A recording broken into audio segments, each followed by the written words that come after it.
Hey everybody, welcome to the U.S. Civil War and Excruciating Detail podcast. I'm your host, Will, someone with an interest in the Civil War, but not enough to do the research. So joining me is someone who is willing to do the research, my buddy Steve. Hey, I'm Steve.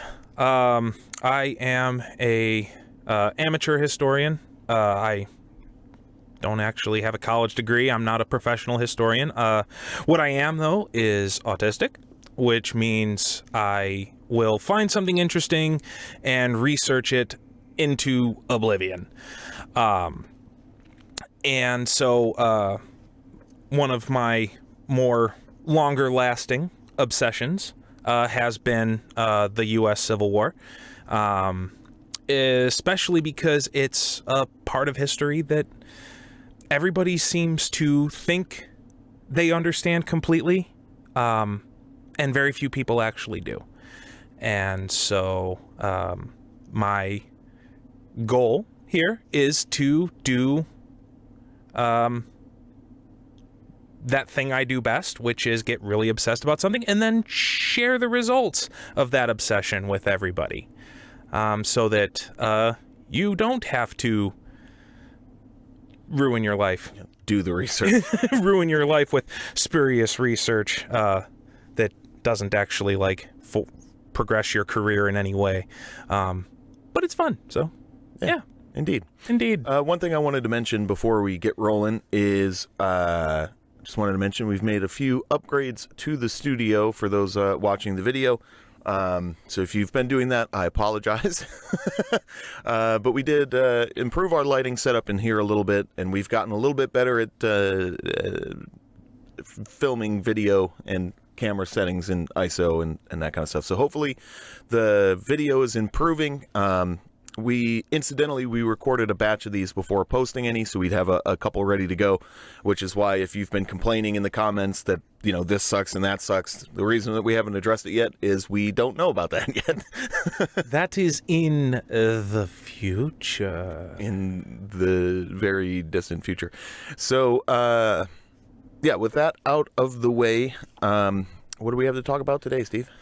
So today is part 2 of our discussion that we started in the last episode about the United States economy in early America and how we can see the sectional divide within the country that would eventually lead to the Civil War from the very beginning. And it ended up being a topic that was so broad. There was so much to cover with regards to the economy that in nearly 2.5 hours of recording and what ultimately became I think the runtime on the last one was like 1 hour and 57 minutes on part 1. Something like that. 1 hour, 47 minutes or somewhere near there.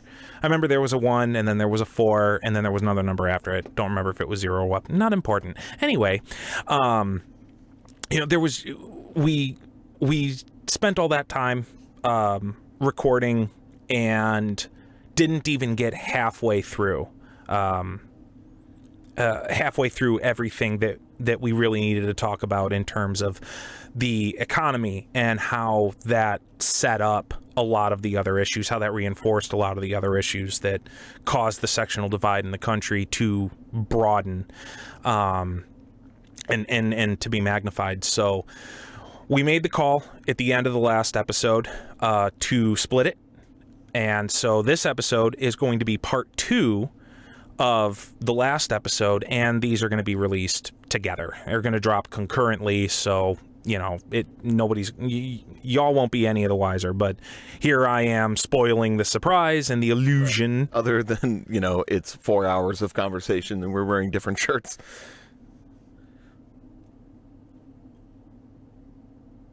Anyway, so this is episode 2. Episode 2, part 2. So we're still sowing the seeds, early days of the Republic, still talking about the economy, and we left off at the end of part 1 discussing how the war debt at the end of the War of 1812 the United States government owed was actually paid off by private capitalists, and was not the government. The government didn't take care of its own kids, for lack of a better term. It took private capital to come in and basically buy all of this. So we also touched on the differences between the federalist system of economics. That was worded poorly. The Federalist economic system, use part 2, and the Jeffersonian system, and how even as early as 1800, we were already seeing the Democratic Republicans, Jeffersonians, adopting Federalist policies to stay relevant, for lack of a better term. And so that's where we're going to pick up today. We're going to pick up with what basically is the beginning of the American system. So, like I kind of talked about in part 1, the American system put forth by Henry Clay, who was Speaker of the House, and incidentally 19th century America's Ralph Nader,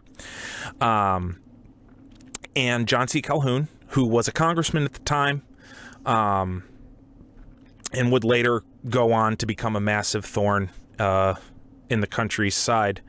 But we'll get to that when we get into like the last decade leading up to the Civil War. But it is also kind of relevant here. So we have the American system that they put forth, and this really was an amalgamation between the Jeffersonian and Hamiltonian systems. The American system called for protective tariffs to encourage domestic manufacturing. Like we talked about in part 1, protective tariffs were a critically important part of the Federalist system. Federalists did not like the idea of a free market because it would leave American domestic industries open to being outcompeted by their more developed, longer standing holy crap, I just lost the word. Contemporaries in the old world. So the American system called for protective tariffs, especially since with the end of the War of 1812, once normal, air quotes, international trade resumed, it was apparent that the United States was importing more than it was exporting.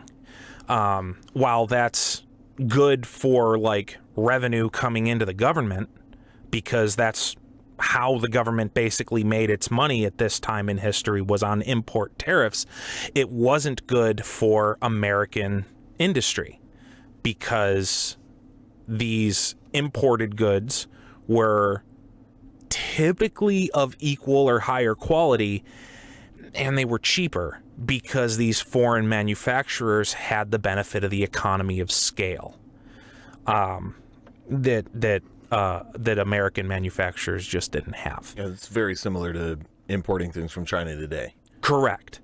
It also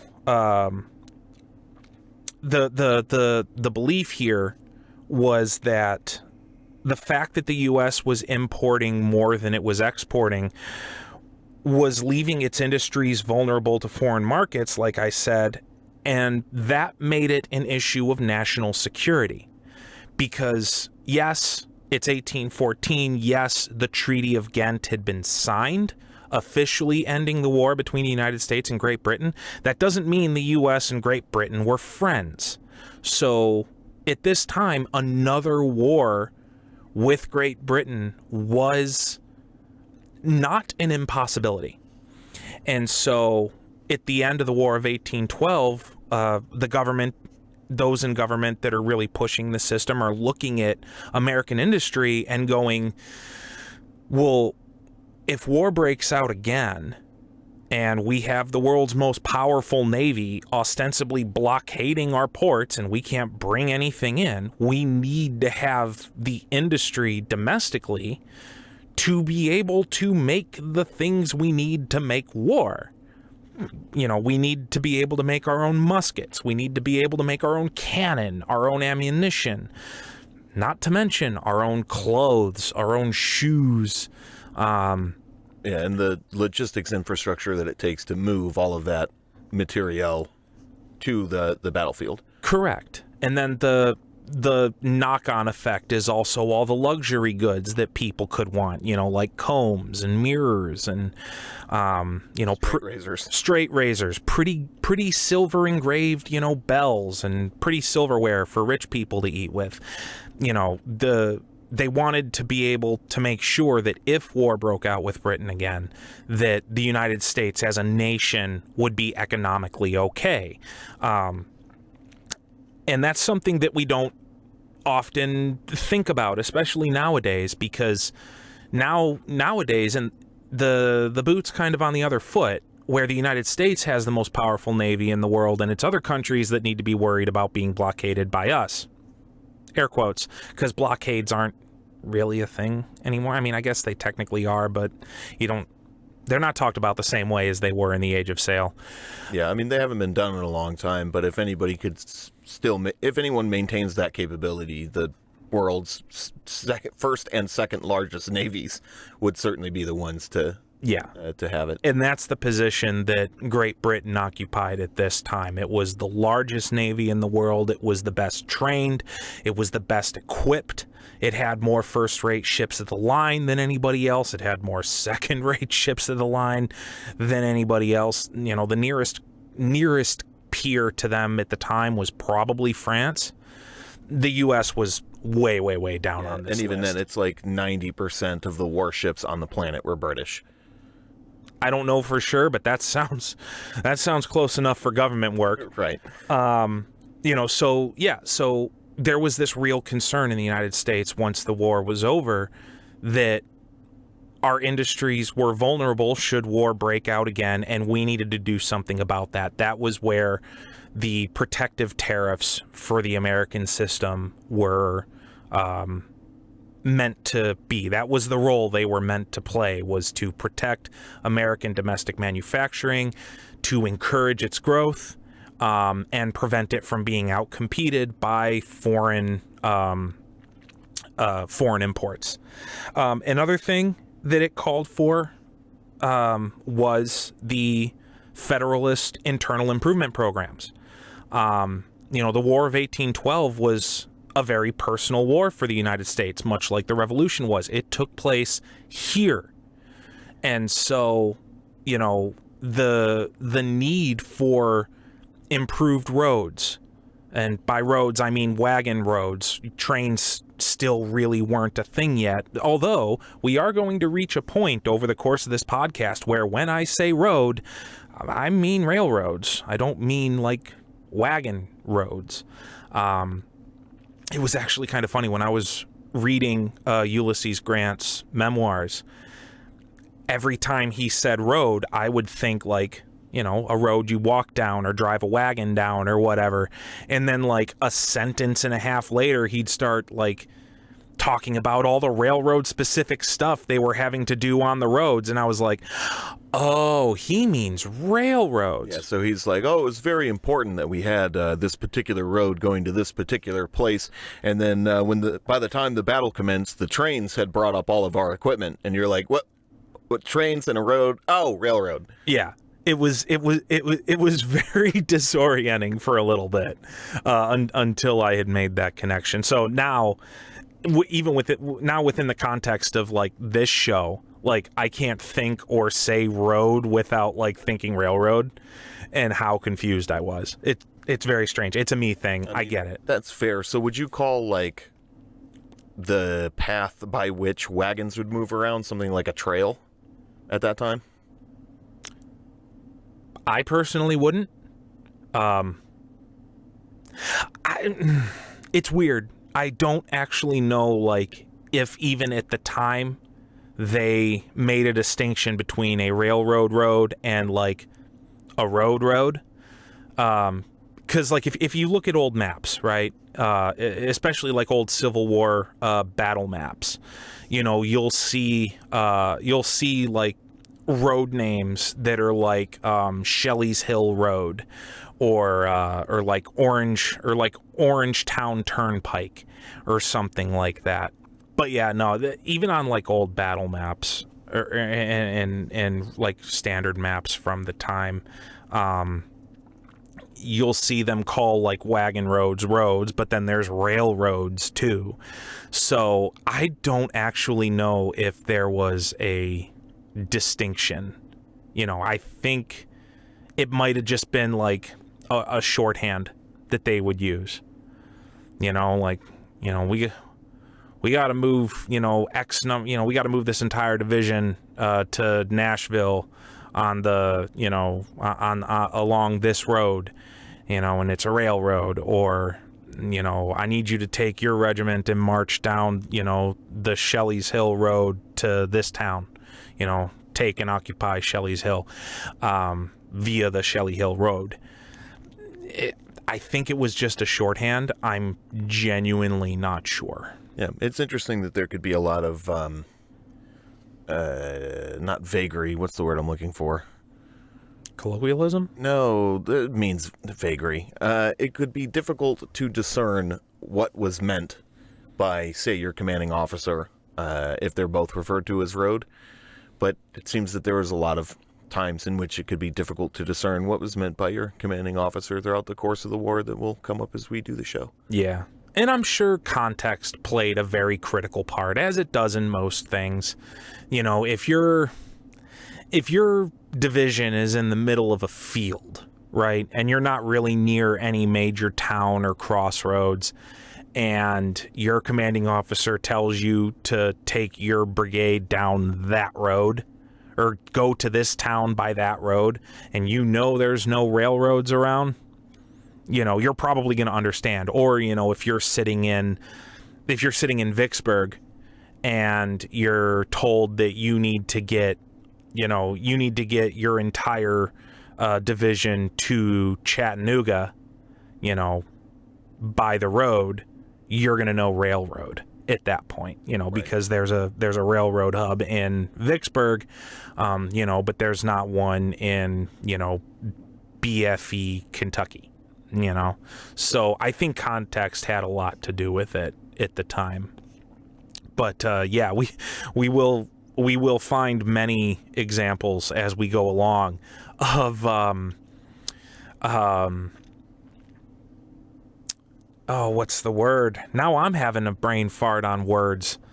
Not erroneous. Confusing. We're going to find a lot of examples of confusing terminology that caused problems in significant battles. Most of our listeners have probably heard of the famous "if practicable" from the Battle of Gettysburg. Yeah, that's what was on my mind when I mentioned that. Yeah. Yeah, we will be getting there yeah, in due time. Someday. Jesus Christ. There's just so much. But yeah, so getting back on topic. Yeah, so another fundamental pillar of this American system was the Hamiltonian concept of internal improvement programs. The American system also called for a rechartering of the First Bank of the United States. Now, the First Bank of the United States was already gone. This would not be the First Bank of the United States after a, 6, 7, 8 year hiatus. It would be the second First Bank of the United States. You're close. But, this would be the second bank of the United States. And interestingly, James Monroe, who was Secretary of State at this time, 1814, he was a Democratic Republican, like most in the government were at this time. And even he was advocating for this. He was throwing his weight behind this, behind a rechartering of the bank. And the it struck me as really funny. We've encountered many times in the very short time we've been doing this show up to this point, we've encountered many times where things we see happening in the modern day were happening back then too. And this is another one of those.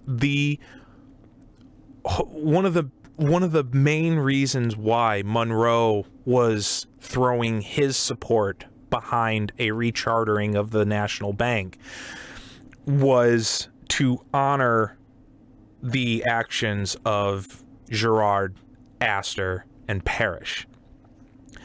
All of them, all three, were Democratic Republicans. And these were the three guys we talked about in the last episode who bailed out the government. Yep, these were the three gentlemen who bailed out the federal government from its war debt. So Monroe was like, yes, we should 100% do this because these three gentlemen did this. And I don't know what like all the super minutia of like Monroe's motivation was, but it strikes me as very funny that, you know, three capitalists come in, save the government's financial bacon, and then like one of the first things the government does in response is like, we should establish a national bank in honor of these men. And it's like, so the government does like things that benefit rich people who give them lots of money. Got it. It's just, it struck me as very funny. Maybe not as funny to other people, but to me it was borderline hilarious. Anyway, so the end result was basically that the Second Bank of the United States received its charter in 1816 and was supposed to begin operations on 1 January 1817. So did it get another limited time period charter, or was this like a ad infinitum? Not that I saw. This seemed to be meant to be a much more permanent solution. And, you know, one of the interesting things is that specie was still in really short supply, you know, at this time. In 1816, when the Second Bank was chartered, specie was still in really short supply. And the government sought to prevent a potential catastrophe with the bank not having enough specie, kind of like we saw with the state banks during the War of 1812 after the dissolution of the first bank in 1811. So the federal government actually put as part of the Second Bank's charter that before it could begin operations, before January 1, 1817, the Second Bank of the United States needed to have $28 million in specie in reserve. And again, specie is gold and silver coinage. Yeah, it is gold and silver coinage. It is hard money. It is not paper money. It is hard money. And so yeah, that was kind of their big brain move was, hey, we're going to make sure that this bank has enough specie in reserve before it even gets going, so that we don't run into this issue of, you know, boom and bust, rampant, you know, inflation, you know, free credit, basically. We don't run into that again. And it didn't really work out very well. To try to build these reserves, the United States government actually went to gold and silver mines in Mexico and in Peru and was purchasing basically the entire yield of all of these mines. And it wasn't nearly enough. There just wasn't enough output. They couldn't get their hands on enough. And so what the federal government did to kind of like as a fallback plan was they opened the Second Bank up to private investors. You know, hey, you can come and buy a share of this bank as long as you pay in specie. Now, a problem is that they also made it an option to purchase shares of the bank using government bonds. And oftentimes they would, when a wealthy investor would come to them and say, hey, I want to buy shares in the second bank, but, you know, I've only got like $1,000 in specie, but I want to buy $5,000 worth of shares, and I've got these bonds. The government very often would say, okay, don't worry about the specie. We'll take the bonds and you can have the things. So in practice, it ended up mostly being people using bonds. Yeah. And the end result was basically that by January 1st, 1817, when the bank was supposed to have $28 million in reserve, it had $2 million. Not great. And so an order of magnitude less. Yeah. What they were shooting for. And what the bank ended up having to do was purchase specie from London financial markets at near extortionate rates. And that just put that took what was already a bad situation with the bank's credit and just made it worse. So the government had to go to the people that they just fought a war with, and not the government per se, but the bank. Okay, but a bank. It's the second bank of. Oh yeah, we just fought a war with those guys. Yeah, and yeah, they had to go to the London financial markets and be like, hey, we need to buy gold and silver from you. And they were like, oh, okay, well, do you have your checkbook? And, basically just took the second bank for a ride. The charter also required that as of February 20th, 1817, I'm intentionally trying to read this as month, day, year, because that's what's most comfortable for people. My preference is day, month, year. Just kind of always has been, which makes me a bit of an outlier in a lot of circles. But another aspect of the bank's charter was that by 20 February 1817, the bank needed to resume convertibility. Now, what that means is the bank had to, by that date, start being able to receive in banknotes and give out specie of equivalent value, or vice versa. Receive in specie, give out banknotes of equivalent value. They had to start doing that. And a big way that they were going to be able to accomplish this was by having the state banks fall back into line, basically.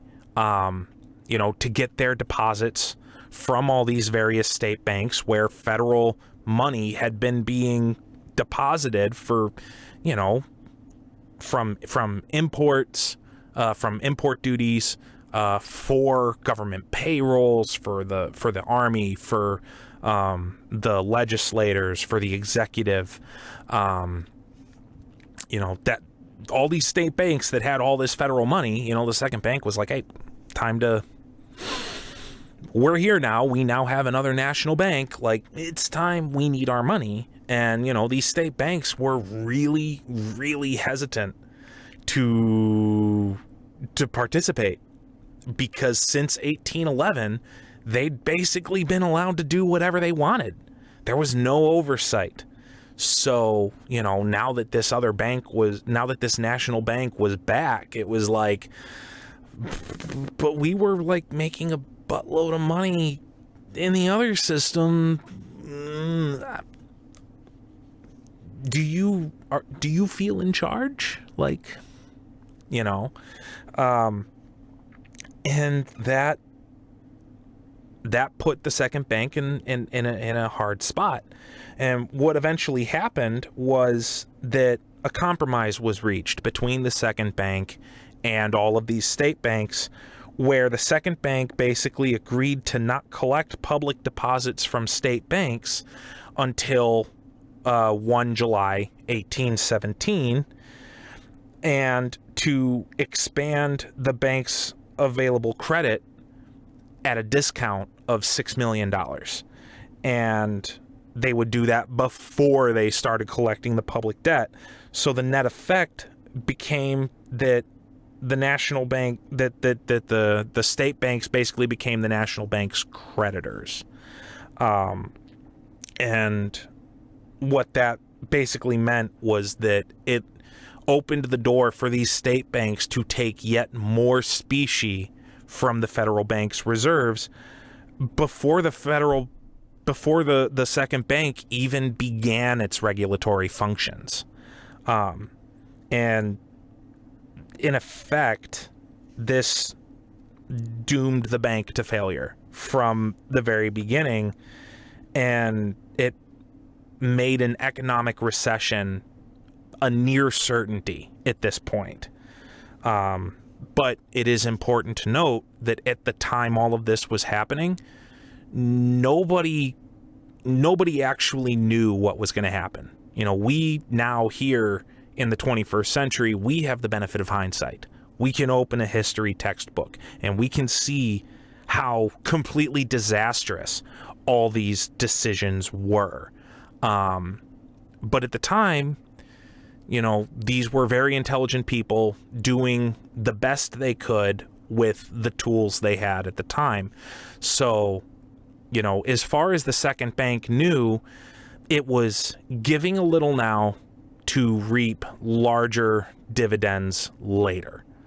And the only reason that we can predict what's going to happen based on the circumstances is because we are given the predictive power of the school of hard knocks. Correct. So, you know, now it's 1816, 1817. There's a national bank again, which is good. But whereas the first national bank got off to a really strong start under Hamilton, and it fulfilled its role very well during its 20-year run, it wasn't renewed. It came to an end.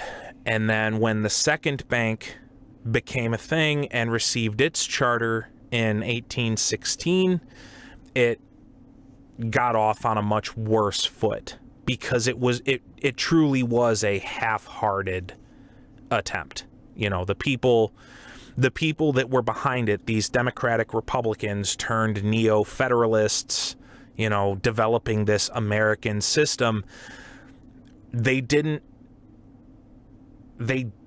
weren't passionate about it the way the Federalists in the 1780s and 90s were. They were more, you know, this is a means to an end. And I mean, an argument could be made that the Federalists in the 1780s and 90s were also like, this bank is a means to an end, but like, it's different when it has never been done before and it's your idea and you do everything you can to make it work.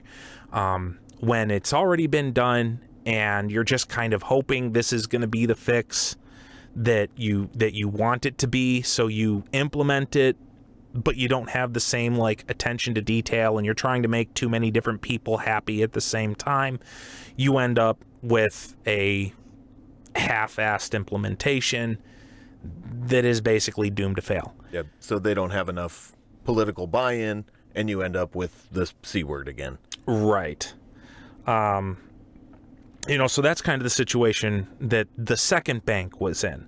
Now we're going to talk about protective tariffs, the protective tariffs themselves that are part of this American system. And the very first one, creatively named, was the Tariff of 1816. It was the brainchild of, then Secretary of Treasury Alexander Dallas, as part of the American system in the wake of the War of 1812 and the closing of the first bank.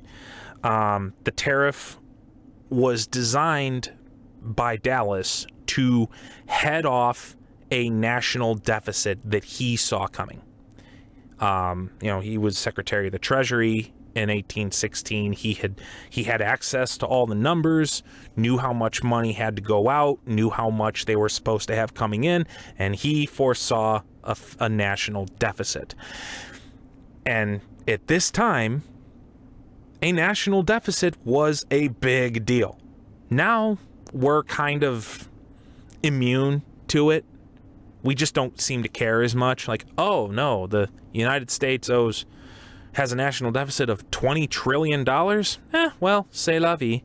But back then, it was such an uncommon thing that it was a big deal. So Dallas saw this coming. But this is before we switched to a fiat currency, and basically the modern economic system is substantially different in ways that means that a national deficit is not as detrimental as it once was, and more to the point, having a national deficit is how currency exists. Yeah, basically different systems. When you're dealing with gold and silver, a national deficit is a much bigger deal. It's like that's actually being in debt, whereas modern deficit is kind of not. Yeah. Like I said 2 episodes ago, I'm not an economist, but I understand enough to say something really stupid. Same as me, right? Like, we know enough about economics to get ourselves in trouble. Yeah, to piss off a lot of very intelligent people who I'm sure will be writing dissertations in the comments section on almost every video. But that's okay. But yeah, so back on topic. Dallas saw this coming. Wanted to avoid it. Knew it was a big deal. Knew it was really bad. So he proposes this tariff of 1816. And part of his hope was to encourage the domestic industry, right? Like we talked about when we were talking about the American system in its idyllic form. Protective tariffs were always intended to encourage domestic industry, to encourage the fledgling industries in this fledgling country to gain strength and grow so that they couldn't be outcompeted by these foreign manufacturers. And so that was another large part. Dallas was another one of these Democratic Republican neo-federalists. A little bit about Alexander Dallas, because we did get some feedback from our test audience that we throw out a lot of names and don't always do a good job of explaining who they are or why they matter. So, iterative process, trying to get a little better about that. So a little bit about Alexander Dallas. He was born in 1759 in Kingston, Jamaica. He was born to a very wealthy slaveholding family. And they were wealthy enough that it allowed him to study law in Edinburgh and London in the 1770s. He moved to Philadelphia in 1783. And he opened his own law practice there in 1785. He became Secretary of the Commonwealth of Pennsylvania in 1791, and he served in that role until 1801. And he was one of the founders of the Pennsylvania chapter of the Democratic Republicans. So he's been a Democratic Republican since the beginning of that party's existence, basically. He was personal friends with the Secretary of the Treasury during the War of 1812, and had actually been instrumental in helping the Treasury Secretary procure funds for funding the war. And as a result of having friends in high places and doing them a good turn, he was named Secretary of the Treasury in 1816 when his friend stepped out of the role. So that's a little bit about Alexander Dallas, a bit of his background. He was born into wealth. At no point was he ever not wealthy. He was a lawyer. He had his own practice before he got involved with government. And then he was very heavily involved in government level finances from the 1790s forward, basically. So he's a little bit of a polymath. A little bit, yeah. And so what makes the tariff of 1816 significant is that this was the first protective tariff in American history. Granted, that history is not very long. This is 1816. The Constitution was ratified between 1787 and 1789. So, we're less than 40 years out? I think, well, damn near 30 years, exactly. So very young country still, but still a milestone because this is the first protective tariff. It passed Congress on 27 April 1816, and its primary aim, like I've said, was to protect northeastern manufacturers from European competition, specifically British competition. And this was, for lack of a better term, this was a bipartisan deal. Even the Southern Democratic Republicans, who were largely agrarian, remember, they didn't have a big manufacturing presence. They strongly supported this bill. Incidentally, this might be putting the cart a little bit before the horse, but incidentally, this would be the last protective tariff that Southern Democratic Republicans / Southern Democrats would ever support. But they supported this one. And I think this part is speculation on my part, but I do think that a part of the reason why they were okay with supporting this was because it was seen as a temporary measure. This wasn't meant to be United States economic policy ad infinitum. This was meant to last 3 years, from 1816 until 1819.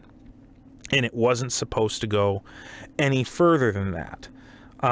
Again, because there was that very real concern at the time of a rekindling of the war between the United States and Great Britain. So, the idea behind this was, we're not going to have these really high import duty rates forever, but we're going to have it for enough time that our domestic industries will be safe enough from foreign competition that they can build themselves and be strong in their own right, so that at the end of this 3-year period, when this tariff expires, they don't have to worry about that foreign competition anymore. And this tariff was primarily targeted at textiles, both like raw, like just bolts of cloth, and finished clothing, as well as nails and boots, and things of that such. It was really targeted at finished or near finished goods, not so much raw material, not so much like, iron ore, which I don't really know if the U.S. had to import that much, but it was really targeted at the importing of finished or nearly finished goods, not so much at raw material, largely because, to my knowledge, the U.S. didn't have a raw material problem. It had a finished goods problem. So, along with the War of 1812 and the previous 1807 Embargo Act that we talked about in part 1, I believe, which just as a refresher, the Embargo Act of 1807 was designed to demonstrate the United States' commitment to neutrality during the Napoleonic Wars, because it placed embargoes on not only Great Britain, but also France. So those two things, alongside the Tariff Act of 1816, they provided opportunities for domestic manufacturers producing goods formerly imported from Europe to do so at competitive prices. Now, it's important to note, though, that when I say do so at competitive prices, I do not mean do so at lower prices, because this was true in the early 19th century. It's still true now. Tariffs do not lower any prices. They bring them up, and they're not paid for by the country that sends them. They're paid for by the consumers in the country that receives them. So what it increases the cost of the thing, but the company that sells the thing isn't going to absorb that cost. Correct. They're just going to pass it on. Money for it. Exactly. And so what the Tariff Act of 1816 did was it made the imported finished goods as expensive or more expensive than the domestically produced goods. Nothing got cheaper, right? They just brought the prices into parity with each other.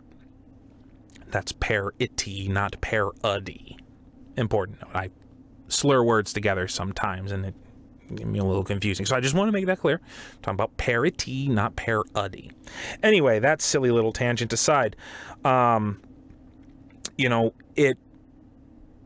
tariff, even though it was initially seen as like a pseudo wartime measure meant to insulate our economy from a potential another war with Great Britain, it was actually extended in 1819. Remember, I said it was supposed to dissolve in 1819. It was only supposed to last 3 years. Well,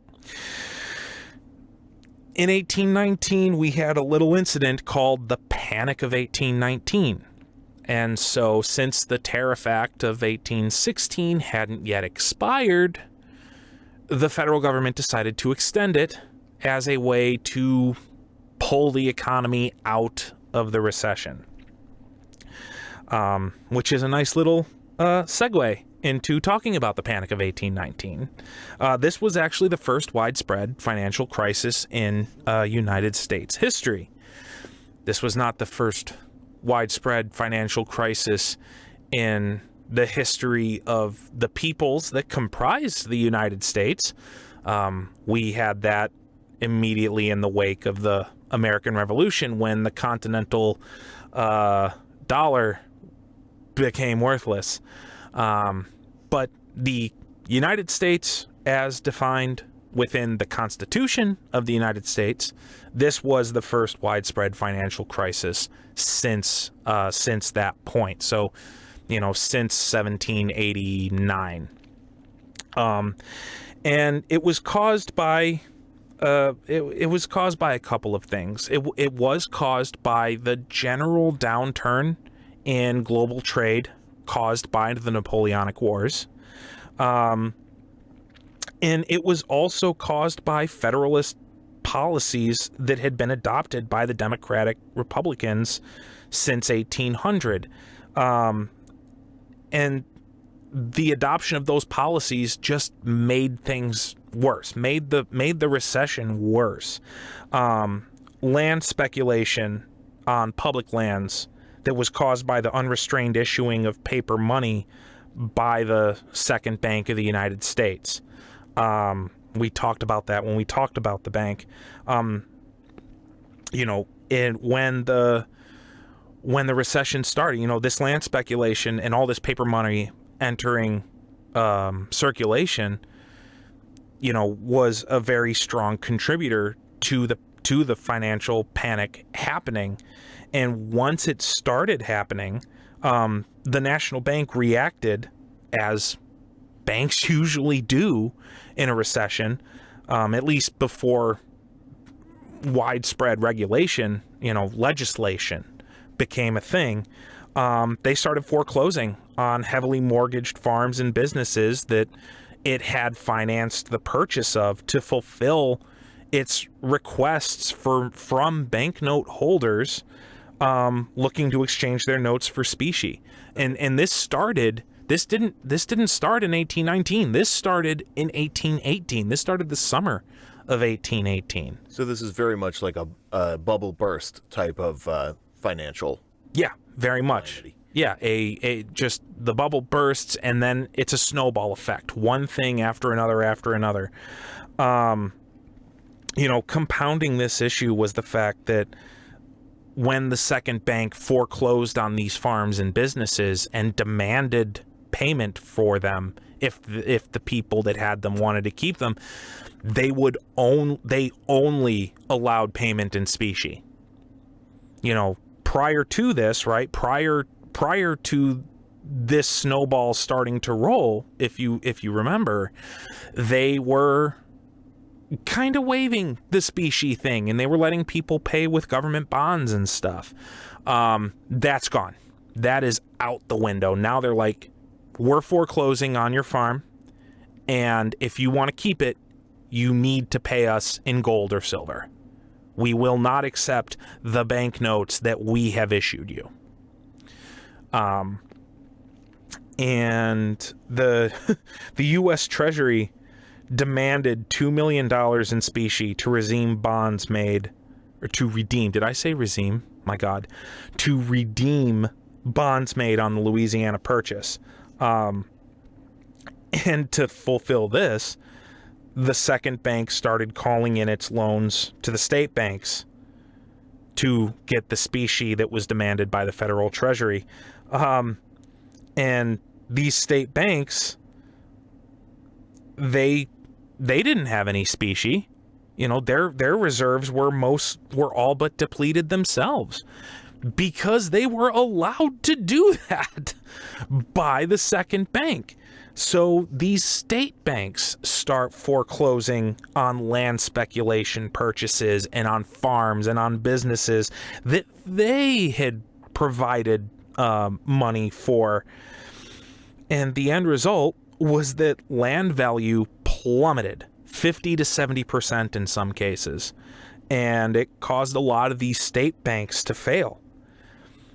Further compounding this issue was that in the wake of the Napoleonic Wars, by this time, 1817, 1818, European agricultural production was recovering.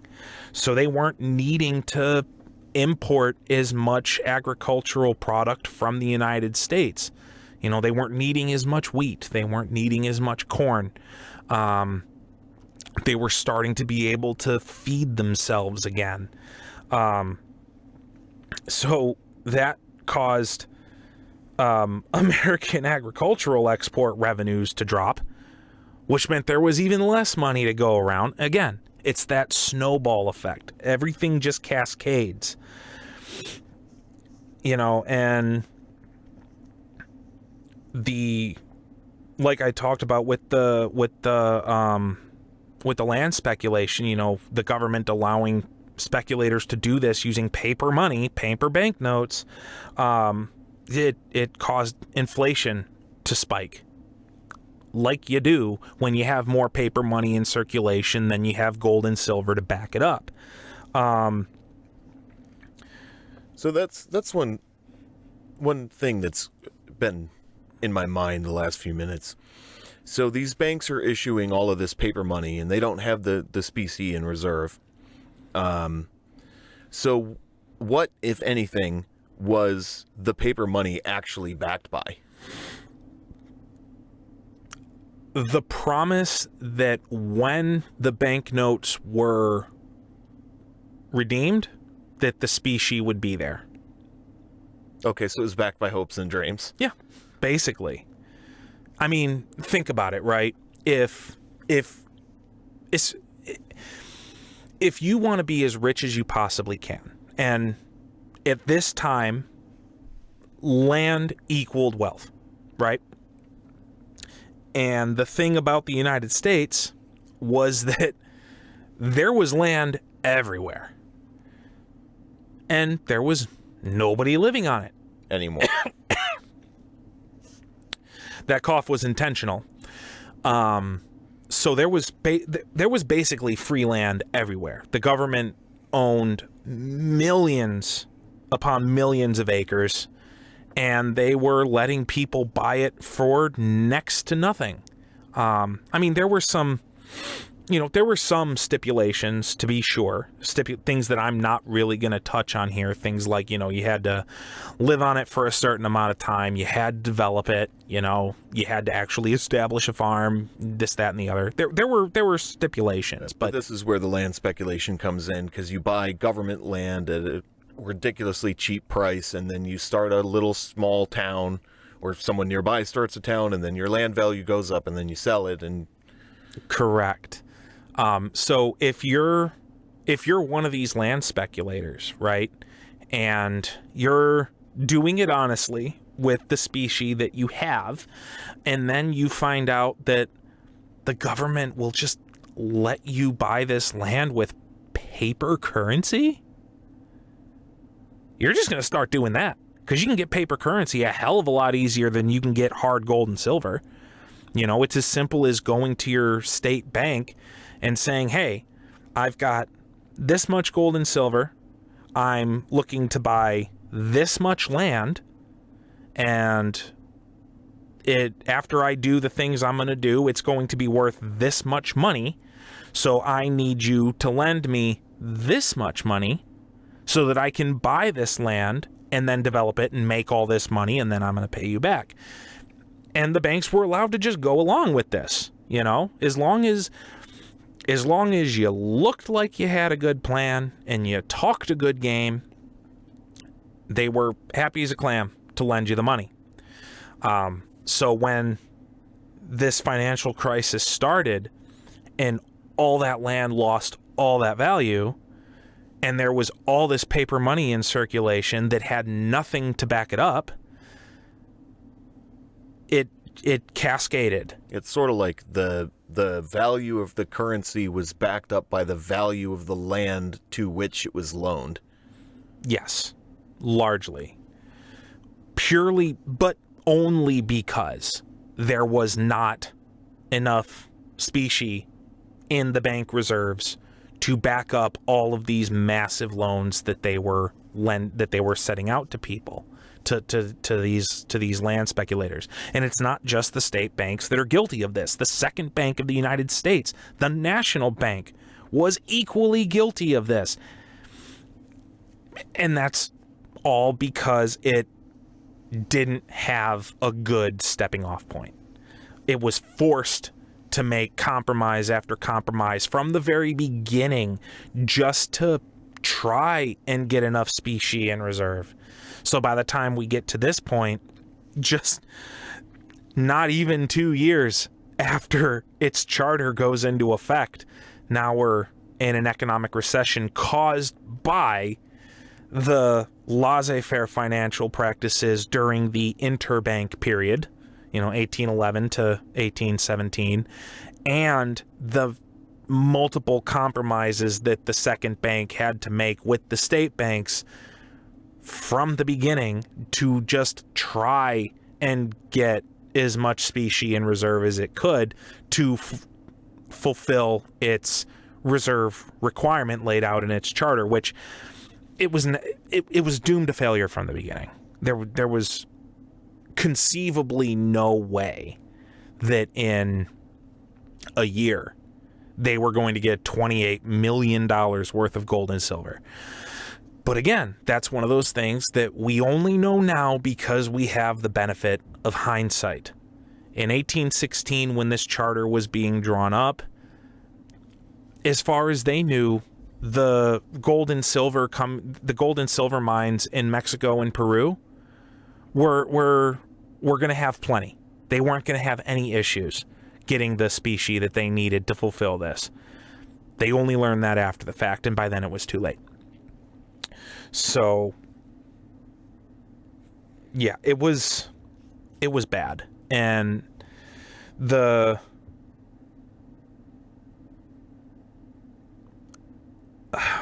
sorry, my train of thought went, and now I'm kind of getting it back. So, the panic starts in 1819.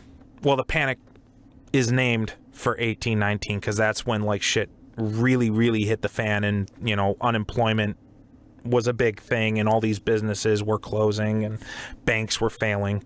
But it's interesting to note that by July of 1818, the second bank of the U.S. had demand liabilities exceeding $22.4 million in 1818 currency. And what a demand liability is a promissory note, a bank note, for lack of a better term. Even in the modern day, our dollar bills in the U.S., they're really just promissory notes that the United States Federal Reserve now, because there is no national bank anymore, but that the United States Federal Reserve will consider that $20 bill $20. And it's the strength of the Federal Reserve that backs that bill up. And it was largely the same when we had a specie-backed system, but now we have a debt-backed system, like we talked about earlier. Either way, that $20 bill is a promissory note from the Federal Reserve that it will guarantee that is $20. And so when you talk about a bank's demand liabilities, what you're talking, especially in the context of this time, what you're talking about is how much money has that bank promised to give people, how much specie has that bank promised to give people by the issue of banknotes, versus how much specie does it have. So in July of 1818, the demand liability for the Second Bank of the United States exceeded $22.4 million in contemporary currency, but it only had $2.1 million of specie available. Modern economists, when they look at liabilities versus whatever the opposite of a liability is, when they look at how much money you owe versus how much money you actually have, for a modern bank, an economist will say a ratio of 5 to 1 is sustainable. If for every $5 you've promised to somebody, you have $1 in reserve, that's largely considered sustainable by an economist. The second bank was over 10 to 1. And that's a really, really bad place to be. I'm not an economist, but it doesn't take a mathematician to look at this problem and see, well, if you owe 10 times more, if you've promised 10 times more money than you actually have, you're in for a bad time. Yeah, something bad has happened. Yeah. And ironically or not ironically, the American South and the American West were the hardest hit regions by this, by the panic, because they didn't have the manufacturing. There weren't as many banks there, but they still had to buy a lot of their stuff, whether that was from overseas or whether that was from manufacturers in the north, didn't really matter. And where was most of the land that these speculators were buying up? It was in the American South and it was in the American West. So these were the hardest hit places. And, it's kind of funny because in general, because the Federalists basically stopped being a thing by 1815. And so the United States ostensibly only had one political party, the Democratic Republicans, from that point forward for a little bit. Even with the Panic of 1819 and all the financial craziness that was going on in the couple of years before then, the period of 1815 to 1824 is known generally as the era of good feelings.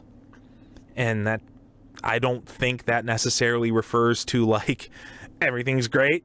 I think it refers to there's not a whole lot of political disagreement, because the platforms of the other political party were basically all adopted by the Democratic Republicans. So to a large extent, everybody was on the same page with a few quibbles. But everybody was largely on the same page. So it was, from 1815 to 1824 was largely the era of good feelings. The election of 1824 and the corrupt bargain, quote unquote, saw that come to a crashing halt. So I do want to ask, was it the financial collapse of 1819? What was it called? The Panic of 1819. The Panic of 1819. How did that ultimately end? Time. I wasn't able to find like a smoking bullet for the thing that smoking gun.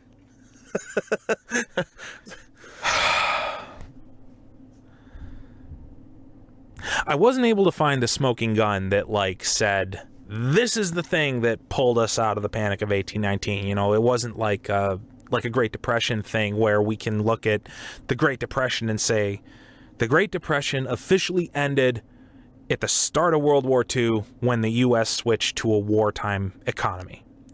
I couldn't really find anything like that. Okay, so, and neither did three really obscenely rich people decide to bail it out again. Bail it out. So it was basically just scrabbling and clawing for. What was the time period? Like, how long was a panic happening? Like, do you have any idea of sort of when it ended?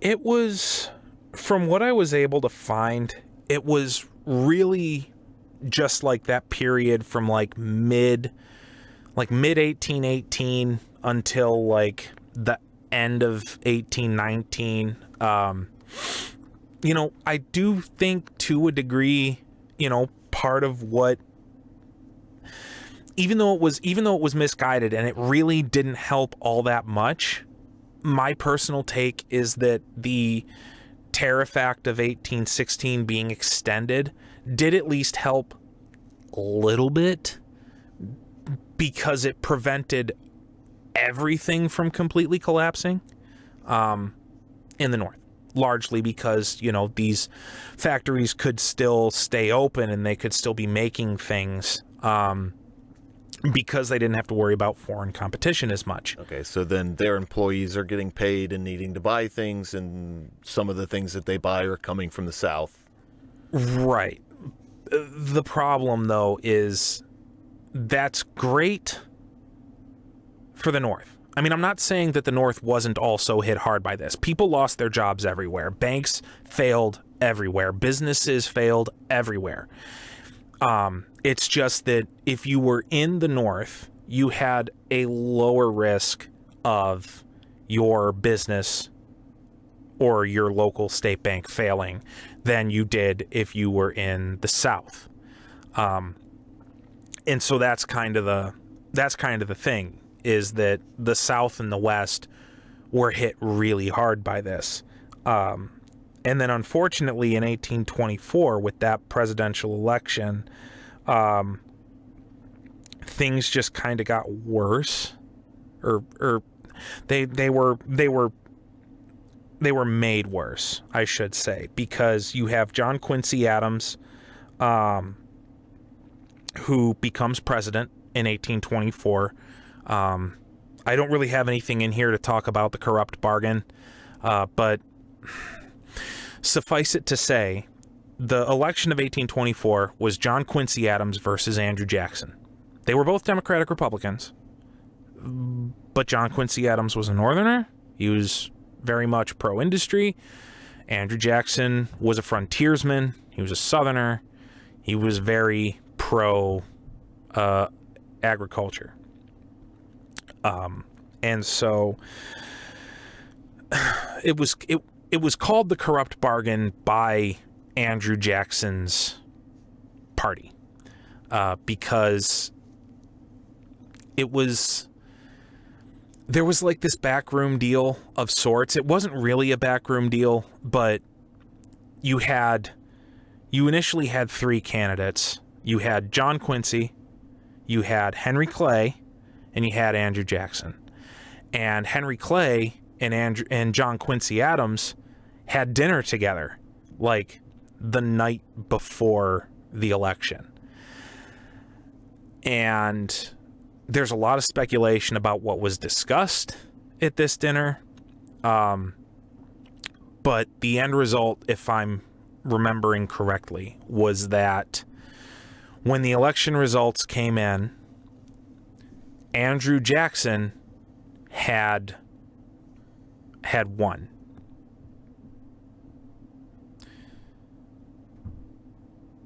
I'm pausing to think, because it's been a long time since I read about the corrupt bargain. I'm gonna have to really refresh myself on this, because the more I think about it, I think because of how the electoral system was set up back then, which isn't really within the scope of this show, but because of how it was set up back then, if no one presidential candidate received, I think, more than like 2/3 of the electoral votes, then it would go to the House of Representatives, and then they would vote for the president, which isn't really a thing we see now, because we only ever have two serious candidates. But back then it was much more common to see, 3, 4, 5 presidential candidates, of whom 3 or maybe even 4 might have like a bit of a shot. So I think what the corrupt bargain was, the more I think about it, was that the popular vote was inconclusive. Jackson got more popular votes than Clay or Adams did, but he didn't get enough electoral college votes to say he won. And so it went to the House, and then you had this meeting with John Quincy Adams and Henry Clay, like right before the House was supposed to vote. And the result was that representatives who were going to be voting for Clay switched their vote to Adams. Adams becomes president. Clay either became Speaker of the House or became vice president. One of the two. I think he became Speaker of the House. And there's a little bit of like a meta there too. Like in the very beginning, if you were made Speaker of the House, that was pseudo being picked to be the next president kind of thing. So Jackson got more popular votes than anybody else, didn't get enough electoral votes though. Neither did anybody else. It goes to the House. Then all the people that were going to vote for Clay vote for Adams. Jackson has a famously fiery temper, goes off, starts screaming that this is a corrupt bargain. As soon as he learns about this dinner between Adams and Clay, and it turned into a whole kerfuffle. But basically, at that point, the era of good feelings ends. Jackson basically takes his toys and goes, I'm gonna make my own political party. And I'm not finishing the rest of that quote. But basically the faction that sided with him went on to become the Democrats, and then the faction that sided with Adams at the time became the National Republicans, But that name didn't last long, and they would become the Whigs. They would become the Whig Party. In that same year that the corrupt bargain happens in 1824, the Congress passes the Tariff Act of 1824, and it was another protective tariff. But it was stronger than the Tariff Act of 1816, and it sought to further protect northern manufacturers from the cheaper British products like bolts of cloth and bars of iron. And it was actually one of the first major pieces of legislation of the Whig Party, which, like I said, at the time was the National Republicans. They wouldn't become the Whigs until like 1832. Anyway, just 4 years later, Andrew Jackson becomes president, finally. He wins in 1828. And Congress, which is still largely National Republican, passes the Tariff Act of 1828. Now, this takes the Tariff Act of 1816 and the Tariff Act of 1824 and cranks it to 11. This placed import duties of up to 45% on specific imported goods. Again, largely manufactured goods, stuff that's already done. And this pissed off the South, because this Tariff Act, the Tariff Act of 1828, clearly and obviously only benefited the North. There was no benefit to the South for this, because the South was much more reliant on imports.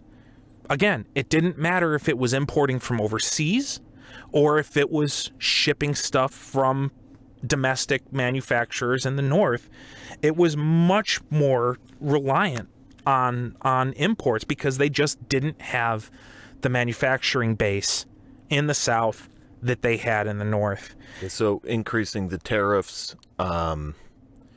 makes it so that the American people are going to buy more American-made products, which really means they're buying more North-made products. So all the industrialists in the North are making more money. The factory workers are getting more work. And as you say, that doesn't benefit the South in any meaningful way. In the slightest. And again, it's important to remember, this doesn't mean domestic products got cheaper. They didn't. They were still just as expensive as they had always been. It just made the imports as expensive or more expensive than the domestic produced product.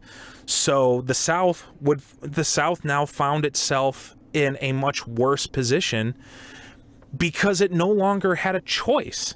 If it imported stuff from overseas, it was going to be more expensive, or it was going to be just as expensive to do that as it was to buy something from the North and have it shipped down to them. And manufacturing technology at this time, would that be... This is before economy of scale. Yeah, and it's still like fledgling industrial revolution in the United States. So the fact that you have factories that are selling more and thus producing more, it doesn't bring the price down the way that economy of scale brings the prices down today. Right. I mean, the economy of scale does come into effect a little bit, where the bigger a factory is, the more workers it has, the more it can produce. Prices go down a little because you're just a bigger company. More people want to do business with you, so you're getting your raw materials at a lower rate, and so you don't have to charge as much on the consumer side. So there is still a little bit of an economy of scale, but as far as we think of it today, with assembly line manufacturing and like that kind of thing, yeah, that really wasn't a thing. So the large reason why these British imported goods were cheaper than their American-made counterparts was because the British manufacturers had been in business a lot longer. They had the entire British Empire to ship to and get raw material from, so their costs were low. They had access to the largest merchant fleet in the world in, the British Merchant Marine. And that merchant fleet was protected by the largest navy in the world. So it cost them less to get their raw materials. They could get more of them. And it would cost them less to ship the goods to North America, to the United States. And so then even with the duties that they had to pay once it was imported, that these merchants domestically had to pay to the government when they imported these goods, prior to this, and even accounting for the tariff of 1816 and the extension in 1819, and then the tariff of 1824, with the exception of a few things like the bolts of cloth and like like bars of iron and stuff like that.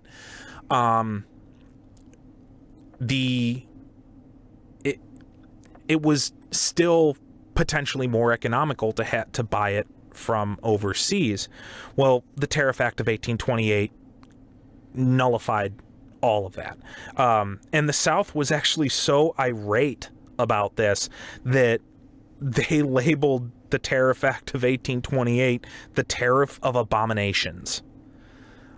They felt very strongly about this because their cost of everything just went up by nearly 45%. And it just didn't hurt the North as much. Yeah, if anything, it benefited a lot of people in the North. Yeah. Because it's also like, at this time, if you want to make twice as many of the thing your factory makes, you don't just run the machines faster. Like, you have to hire twice as many people. Right. And you need twice as many workbenches and twice as many tools and, all of that. Right. So your tool makers, you need twice as many people making tools and workbenches and twice as many people cutting down trees or smelting iron or whatever it happens to be. Right. And the large majority of all of those industries are in the North. The South is still extremely agrarian. So yeah, the South was not happy about this.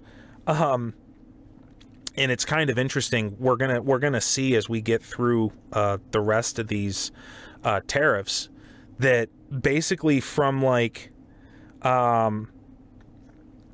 1830s forward. So just after the Tariff Act of 1828, from that time forward until about 1854, we're going to see this pattern of whoever comes to power in the presidency and in the Congress is going to determine how tariffs are handled. And there's going to be a lot of back and forth. So after the Tariff Act of 1828, we get the Tariff of 1832. This was written by John Quincy Adams. Only this time, he's a Whig senator.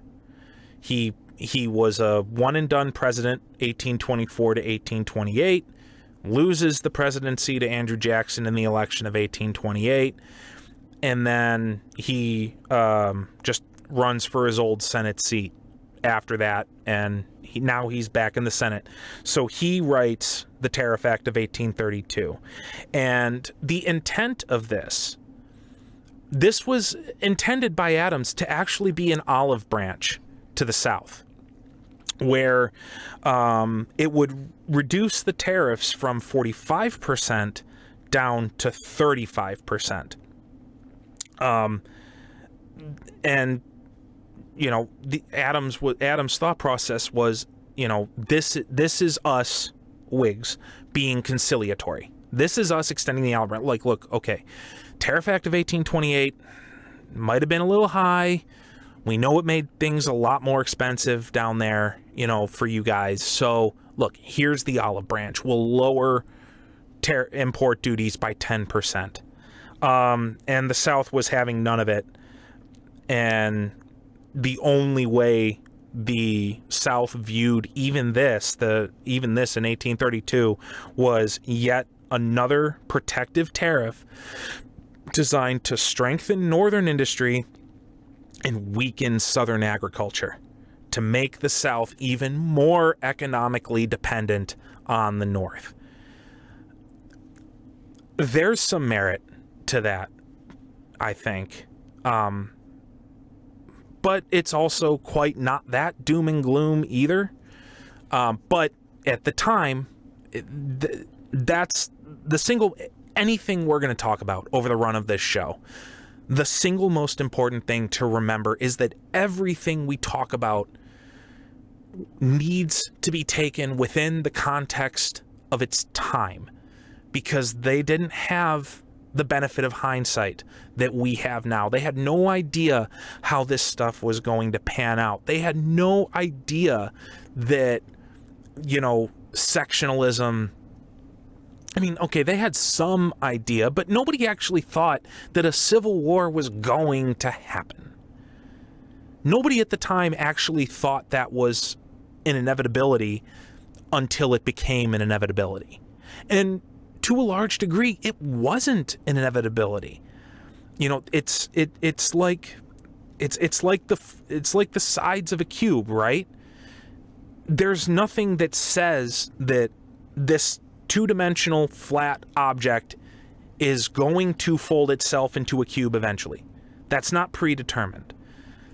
It's just there's events that fold up one side and then another and then another and then another until eventually, you now have a cube and now you have to deal with it. But there were quite a few off-ramps from this sectionalist path. That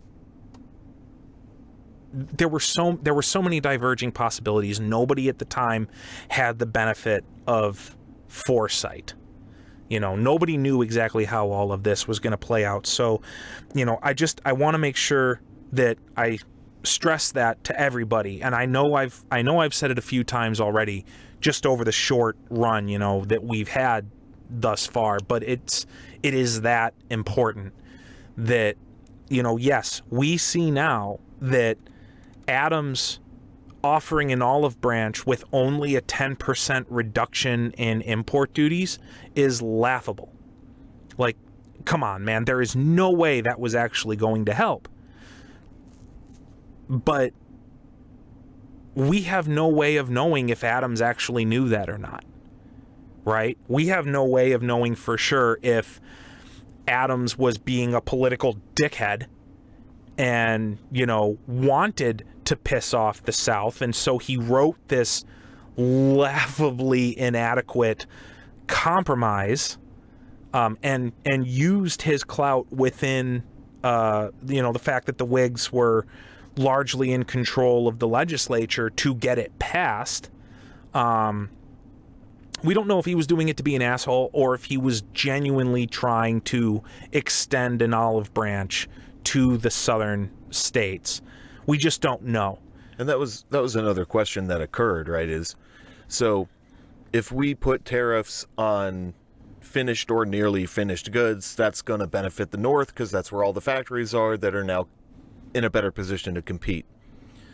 But it seems like there's not really a tariff that you can impose that's going to benefit the South because Americans weren't importing, agricultural goods for you to put a tariff on. Like, if you were in the North and you were going to import corn, you're not getting it from India, you're not getting it from Great Britain directly or any of the other world powers, you're not getting it from overseas, you're getting it from South Carolina.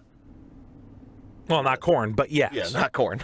But yeah. If you're a Pennsylvania textile mill, you're not getting your cotton from India or Egypt. You're getting your cotton from South Carolina or Florida, because that's where it at this time. Well, okay, 1830s. We're gonna get into that, but like say 1800s, 1810s, around the time the Tariff Act of 1816 is being written, if you need cotton, you're getting it from the South Carolina coast because that's where the cotton grew, right? If you need rice, you're getting it from South Carolina or Georgia. If you need indigo, you're getting it from the area around New Orleans.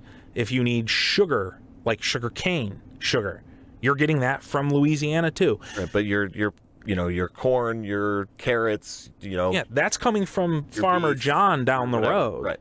So my point is it seems to me like the government may have been in a position where, one way to think of it, it's possible that they could be like, look, I'd like to help you guys, but there's nothing I can do. I mean, I can't put a tariff on something that's not getting imported, or if I did, it wouldn't help you guys anyway. Right. Well, yeah, there's definitely an argument to be made that, by this point, because the South had done so very little industrial development, that they were kind of in a lose-lose situation at this point, where there was no way the government could charge a tariff on an import and have it be beneficial to the South unless that thing they're importing is derived from some kind of agricultural product, like cotton, like importing bolts of cloth, for example, or something like that. But yeah, so we now know this Tariff Act of 1832 was laughably inadequate. But we don't know for sure that Adams knew that at the time. The problem was that this enraged the South so much that South Carolina declared that they would nullify this tariff within their territory, meaning basically they weren't going to follow it. They were not going to enforce this tariff on anything that came into any South Carolinian port. They're like, we ain't paying it. Right. And additionally, within the South Carolina state government, there began talks about secession.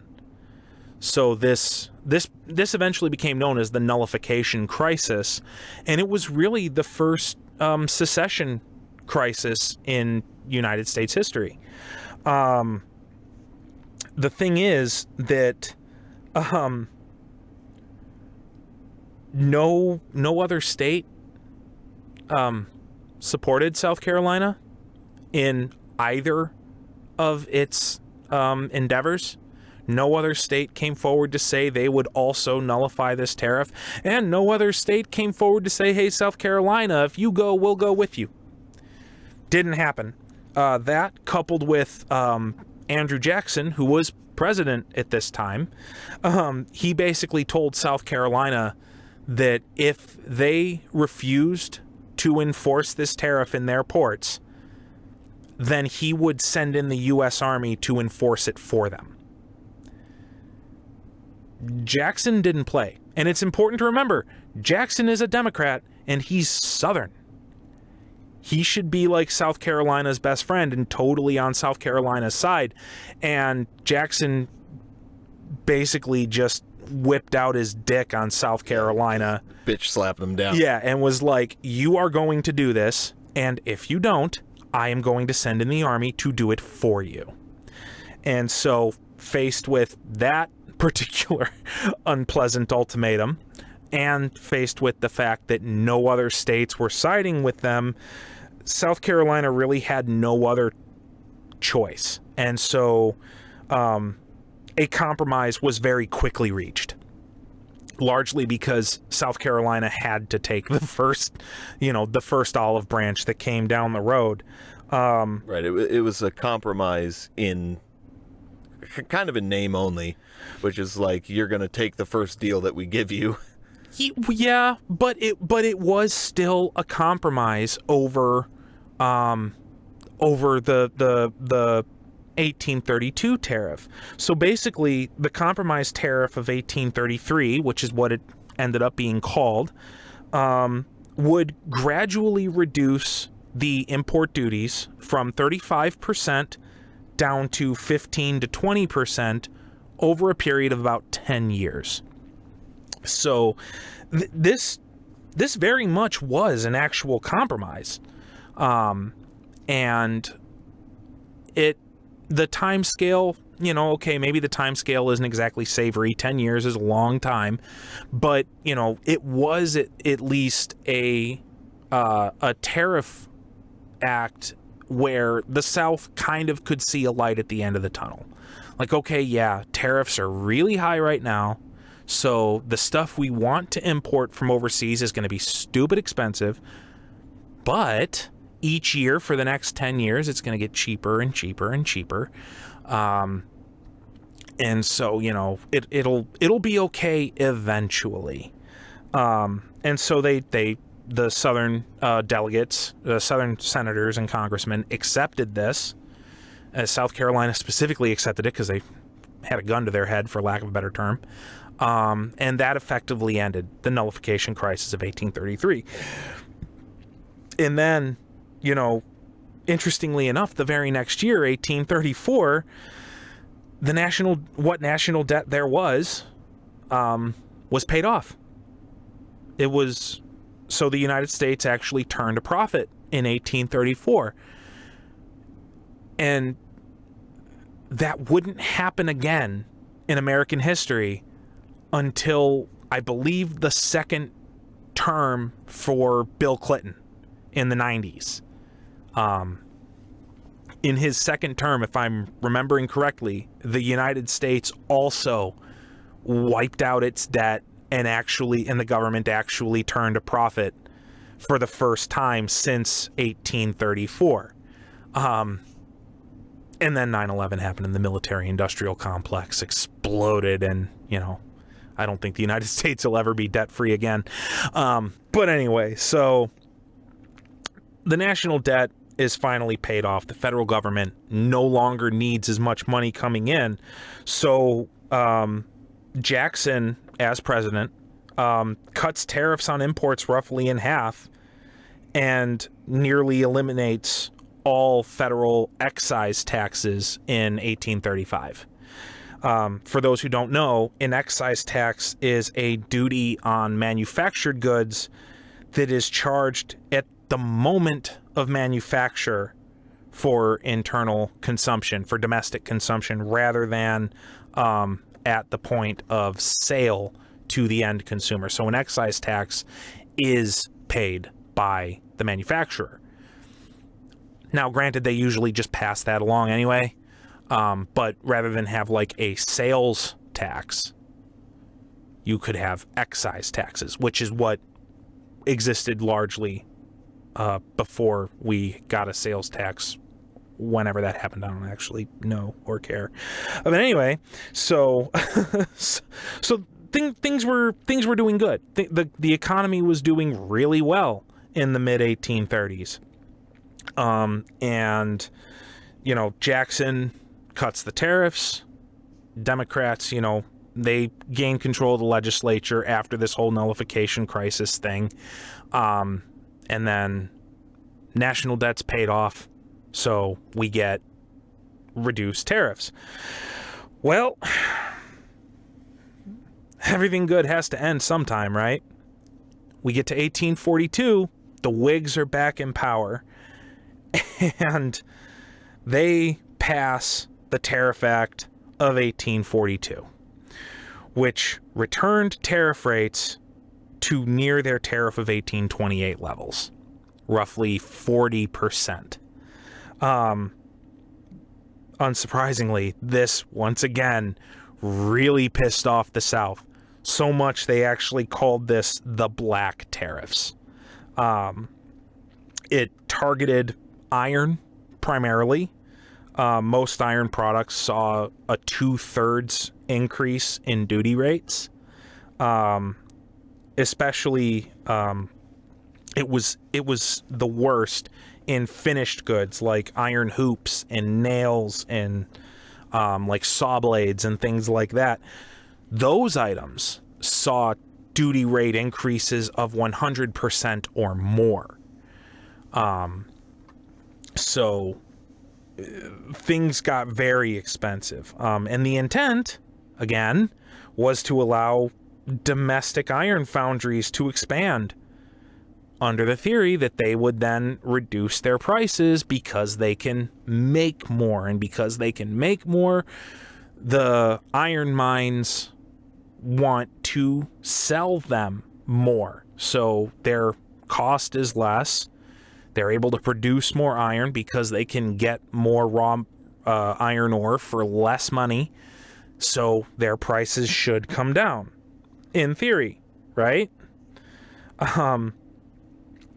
The irony is that the railroad industry, which was beginning, it started developing really like in the mid 1830s, and by the 1840s it was just continuing to grow, was unsurprisingly the hardest hit by this, because the cost of hammered iron bar after this tariff went into effect went up to $17 per ton.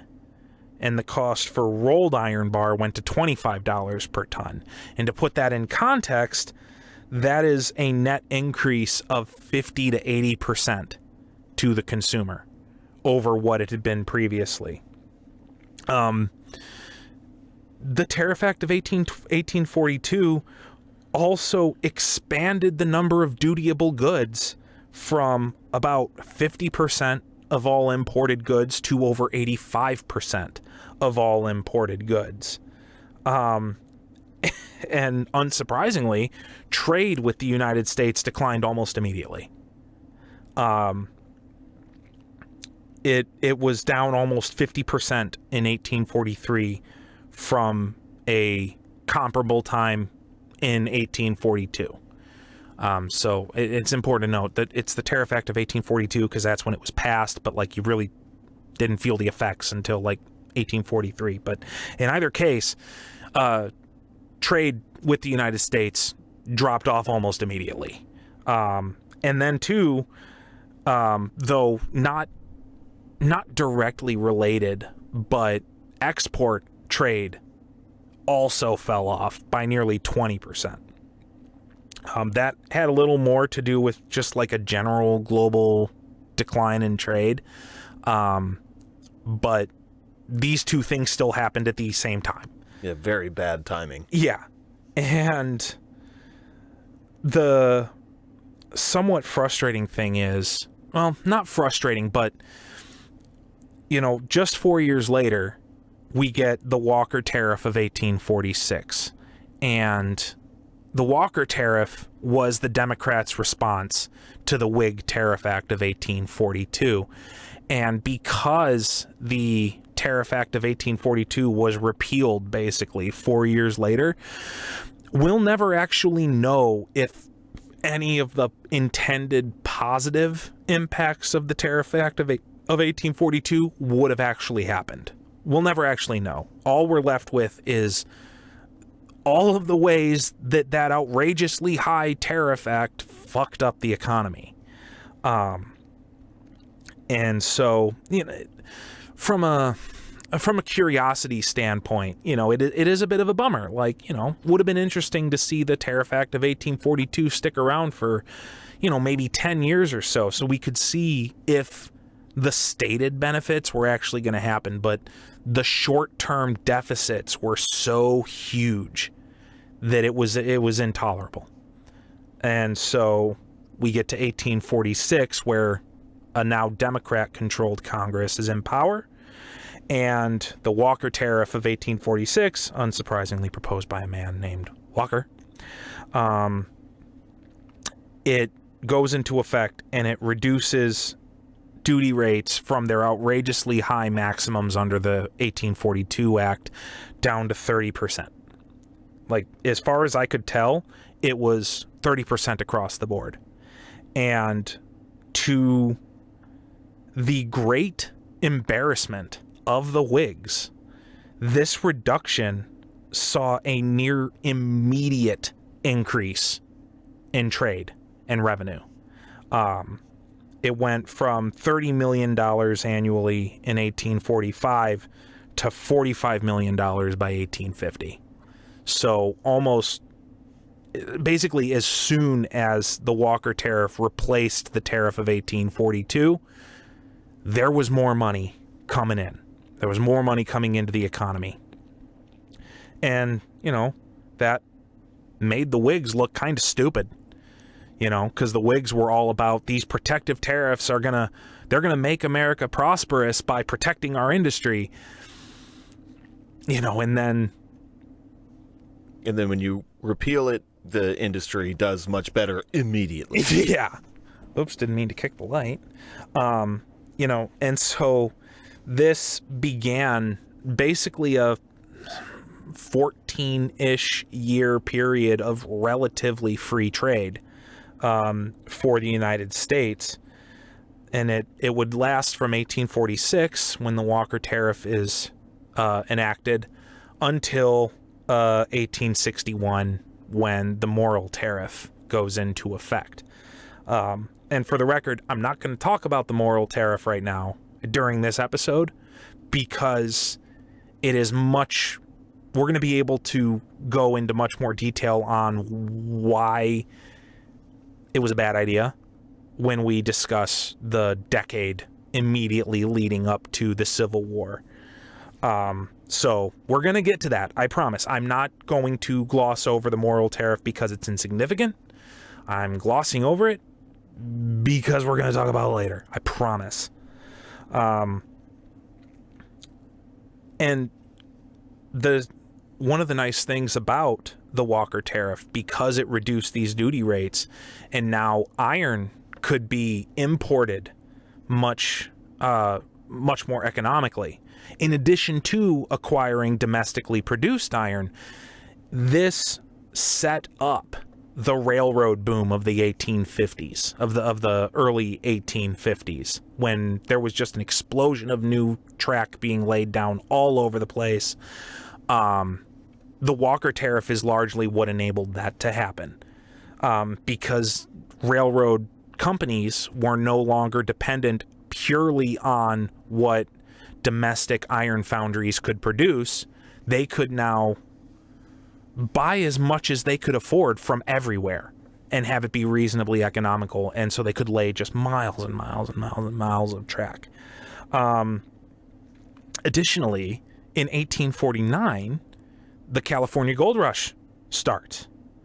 And so now there's a lot more specie going into California banks, which is then moving east as those banks acquire more credit from banks out east to give to these miners to develop these towns and their mines and stuff like that.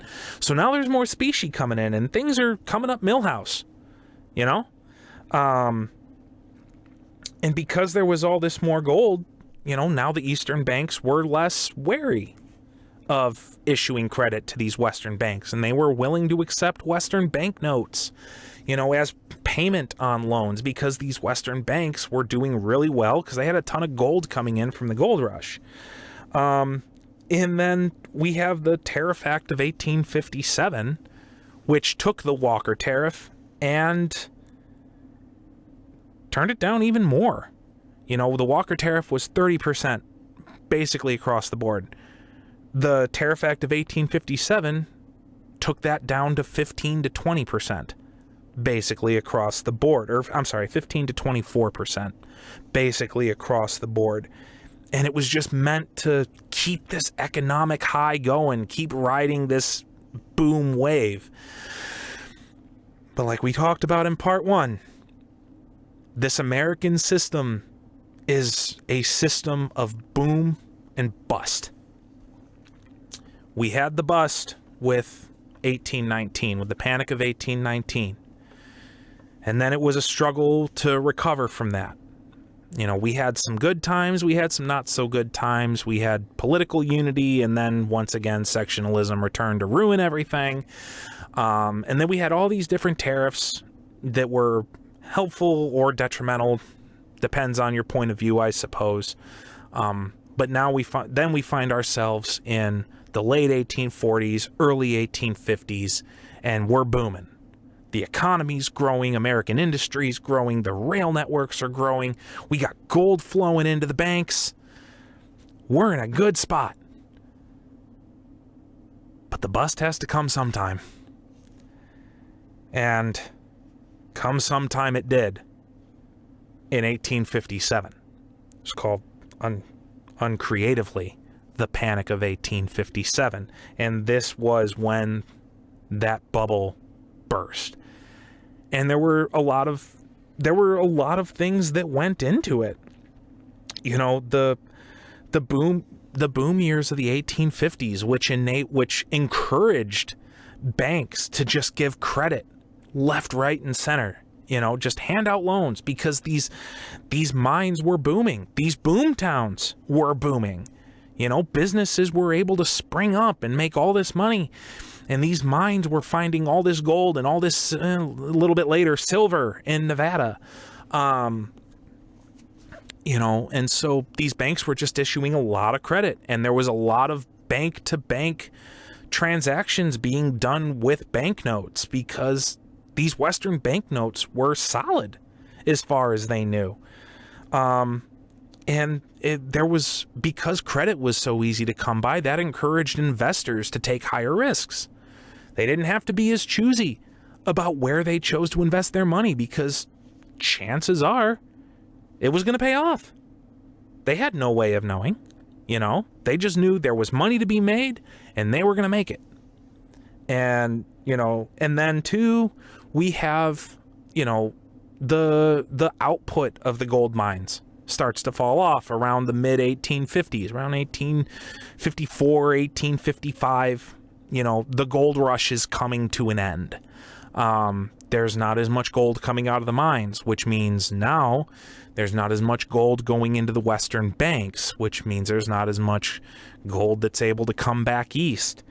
And the net result of this was that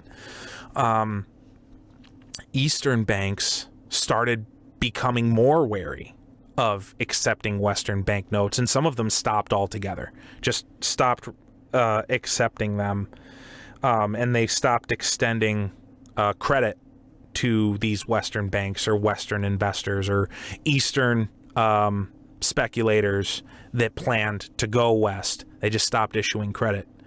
And then making the whole situation worse was in September of 1857, the SS Central America was en route to the United States. She was I don't know if she was steam and sail or if she was just sail, but she was a merchant vessel, United States merchant vessel, and she was loaded down with gold and silver, coming up from, I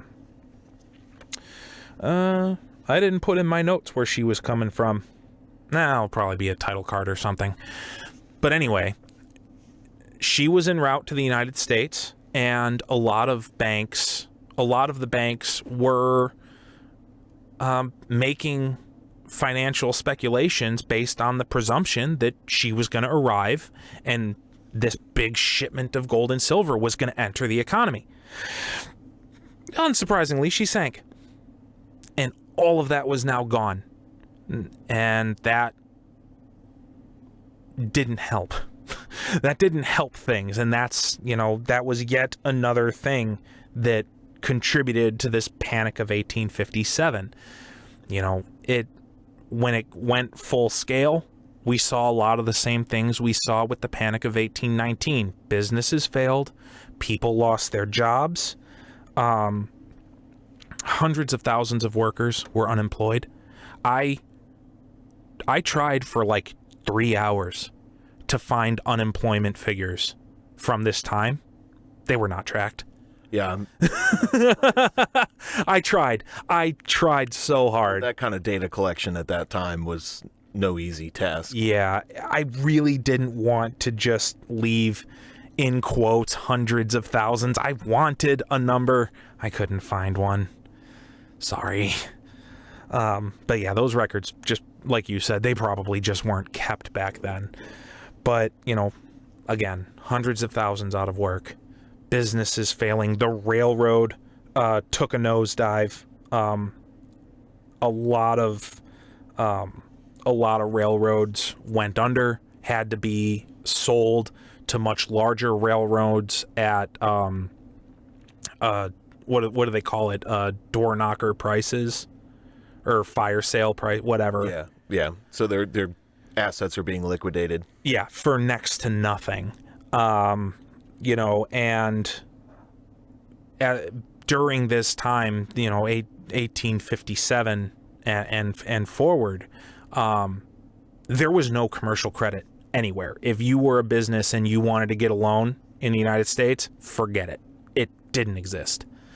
And just like during the Panic of 1819, they thought a protective tariff was going to bail the country out of this panic. And that's where the moral tariff gets introduced. And we'll go into more of that later. But so that was the American economy in the early 19th century. That was a lot. It was a massive info dump. But it is all still very relevant, because in the next episode, when we start to have the conversation about the development of slavery within the United States, not just as a practice, but as an industry, these tariffs are going to give a lot of context to why the southern states did some of the things they did, made the demands that they made. And it would have been a little strange to have that conversation without having this one first. Economics is kind of dry. My mouth is a desert at the moment. And I get that. However, especially in the modern world, and by modern, I am including the 19th century in this, money and the acquisition of it drives everything. Even to the agrarian slave-holding South. The reason they had the slaves was because it was cheap labor, which let them make more money because they didn't have to pay for their crops to be harvested, but they got to keep all that money. So they had more money, which meant they could buy more land, which meant they could buy more slaves, which meant they could plant more, which meant they had more money coming in. So money still makes the world go round even back then. So we have to have that conversation about economics to give the real the conversation I've been wanting to have since the first episode context. Truth be told, I didn't want to talk about the economy. Economy's boring, but it's necessary. So, but we're done with it. We're going to touch on it again a little bit when we really dive into the last decade before the Civil War, especially because the moral tariff, when that was introduced, it didn't get passed before war broke out. It was introduced before war broke out. And then kind of ironically, and I'm going to restate this when we do that episode probably, but kind of ironically, it was the fact that the South seceded that allowed the moral tariff to be passed, because it wouldn't have otherwise. It's just, you know, all the dissenting voices were now out of Congress. So, yeah. So we're going to be talking about the economy again, and economics again, because it's relevant, but we're not going to go into that much excruciating detail the next time. I promise. Yeah, we already did the excruciating detail, so now we can use that knowledge in our next discussion. Correct. Now I can just kind of reference it and say, remember when we talked about the Tariff Act of 1828 in episode 2, part 2? Yeah, so this is now relevant because of that. You know, we can do that then, and I don't have to go through all of that again. Oh, so many hours. So many hours of reading. Interesting. It is still interesting. It's just really, really dry. Yeah. Well, I think that's a good place to leave it. Yep. Yeah. That's yeah. Look, I'm cooked, man. My brain is. I'm surprised it hasn't started running out of my nose yet. All right, everybody. Well, thanks for tuning in to this episode of the U.S. Civil War in excruciating detail. And boy, was that one ever an excruciating detail. So we will see you again in the next episode. We are going to get to the Civil War. I promise. It's coming. We get there when we get there, okay? But we're gonna get there. I swear to God. All right. Thanks again for tuning in. And Steve, would you like to hit us with the sign off? See ya.